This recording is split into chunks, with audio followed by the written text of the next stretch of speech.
कोई इतना सोना है ते राज के सोना है। मिसाल दे तौर ते फुल ले लै या डीगर बोलदी बागां विच किसे शाख तू कोई बुलबुल ले लै या अर्श तू रौनक तारियां दी या खाक दी जीनत कुल ले लै।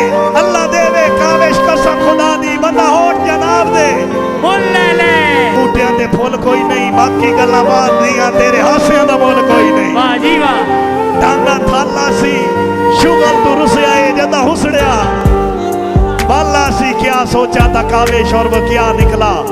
हाय बस मुख्तसर सी बात है बे वफा वफा निकला और इंजे हसदियां खेड़दियां जिंदगी दा हो खाली खाना पुर वंजना है। हाय जदा हशर दा कैम मैदान हो सी उदा ओद पहाड़ भी पुर वंजना है। बात असल नतीजा ज़हर हो सी किसे थोड़ वंजना है किसे फुर वंजना है। ए दुनिया काविश फानी ए तैं भी टुर वंजना है मैं भी टुर वंजना है।